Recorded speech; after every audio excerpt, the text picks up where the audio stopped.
Welcome to the RavensSpace on YouTube. My name is Jason, and this is a RavensSpace Daily, where we talk about Baltimore Ravens news every single weekday. Thank you guys so much for watching us this week. This is our last episode of the week. I want to thank you guys so much. If you're not subscribed, please subscribe to the RavensSpace on YouTube. Also, please follow us on our different social medias, Instagram, Twitter, and Facebook. I want to say thank you guys so much for all your support. Yesterday, we hit 1,000 subscribers. Again, not a giant feat, but to me, it's a very big thing. It shows that, I'm providing you guys insight and videos that even though they're usually like 10 minutes long, that you guys do care about them. And you do enjoy watching them. So thank you guys so much.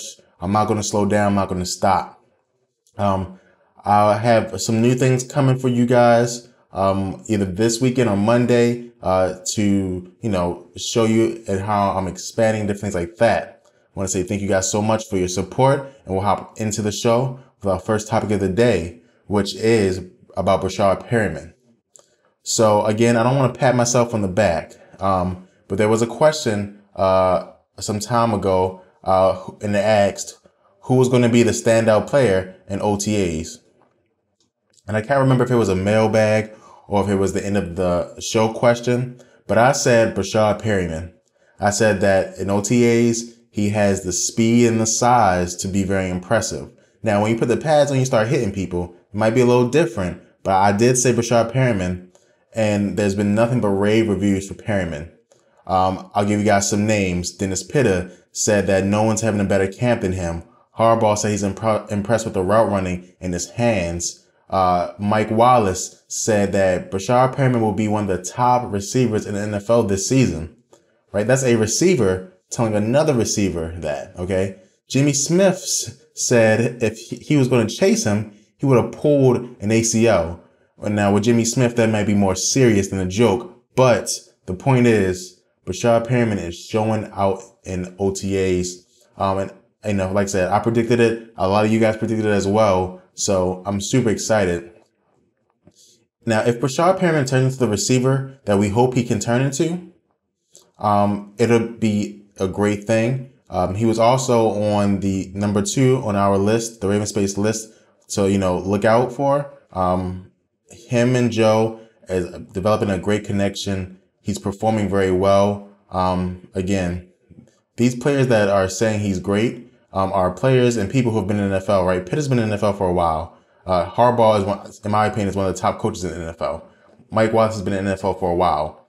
So I'm super excited. Perriman is showing out. He's playing well. Let me know what you think about Perriman. Are you excited for him this season? I am. He might be one of my favorite players in the season. I'm super excited. I hope he performs well, and I hope that he is going to be one of the top receivers in the NFL. I wouldn't say that just yet, but he has a chance to. And, hopefully Joe Flacco and Marty Morningwig help him get to that next level. And the next story is about CJ Mosley. And CJ Mosley underwent shoulder surgery in the offseason.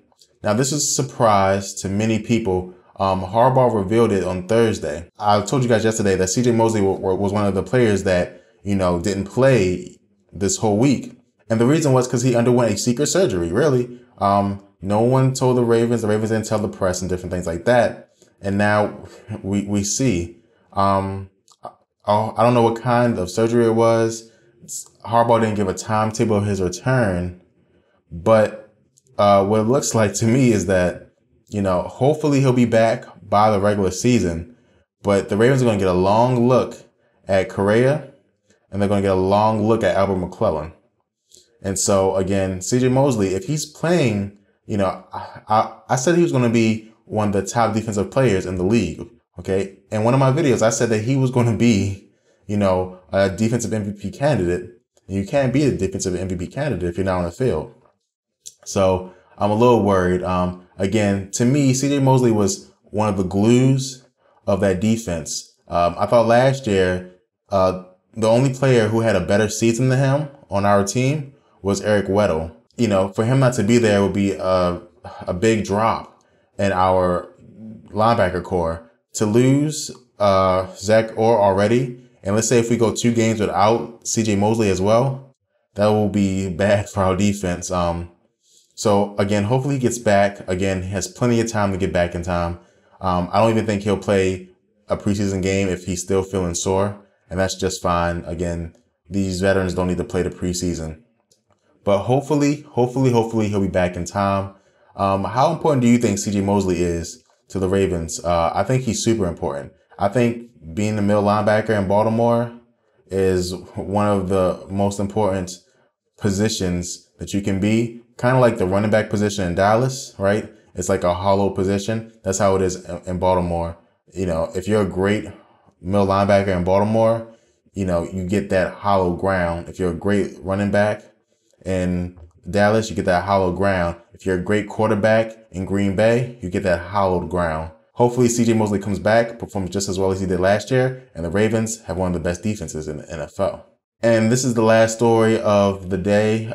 There's a lot of news, guys, so I'm super excited about this episode. And this news is about the undrafted standouts. And so I know you guys, you know, have opinions on this, right? And a lot of you guys are more educated on this than I am, to be honest. So please put your thoughts in the comments. I would really appreciate it. But this is talking about the undrafted standouts, right? So there's 2 players that I've been seeing their names, like saying that they're standing out, you know, among the pack of undrafted players. One is Tim Patrick at receiver. Tim Patrick is a Utah player. He's been doing great things. They say he's been snatching balls off the air. And to be honest, a lot of people think he has a chance to be in the receiver rotation, which is not good for Campanaro. With Cruz not signing, I think the Ravens are just fine with the receiver group. They might add Bolden, but it'd be very cheap, and it will not be like, hey, Bolden, you are the second receiver. It'll be like, hey, Bolden, teach these kids how to, you know, play the game correctly. So I think Tim Patrick is going to make the team. I think he has a very good chance of making the team. He's standing out. He already had a chance before then. So I think he has a good chance. Another player that I don't know really has a chance, but is standing out is Pat Ricard. And he's a defensive lineman.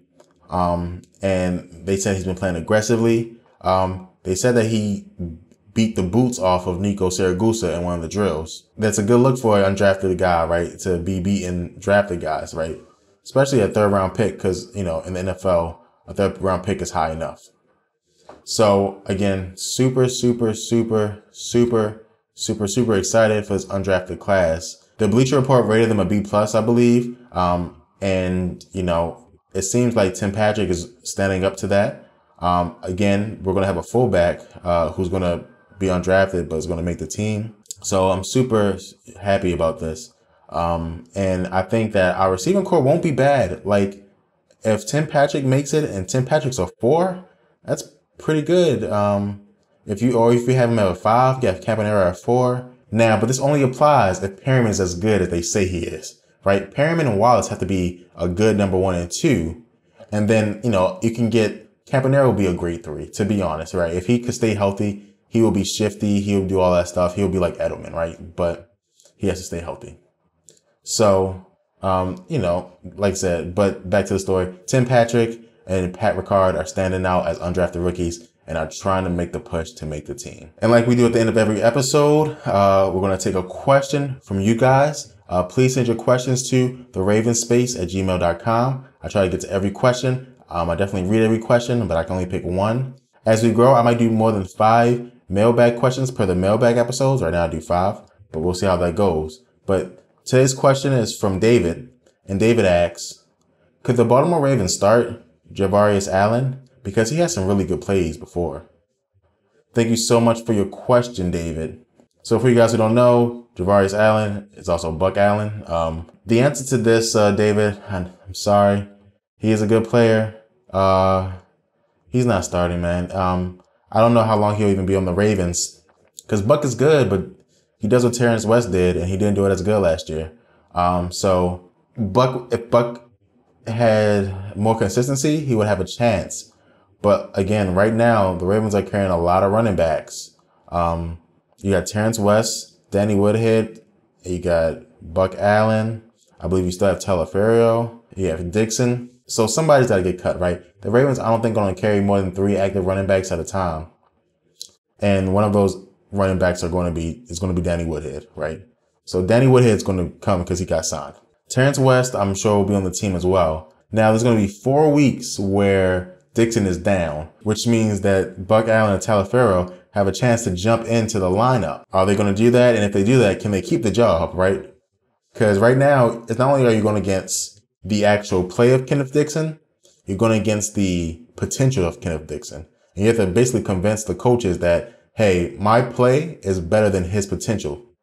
And that's going to be a hard thing to do. So if I had to put money on it, David, I would say that Buck Allen will not be making plays this year for the Baltimore Ravens. And if he does, it'll only be in a spell back role where if a running back gets injured, they'll have a chance to pick him up. I think he's still young enough to be on the practice squad, but with his talent, I think another team will take him. But we'll see. But I don't think so. Thank you so much for your question, David. And that's the end of the episode today. Please subscribe to the Ravenspace on YouTube if you're not subscribed. Also, follow us on all our social media and send a question to the mailbag if you don't mind. We love all the questions. So thank you guys so much, and go Ravens.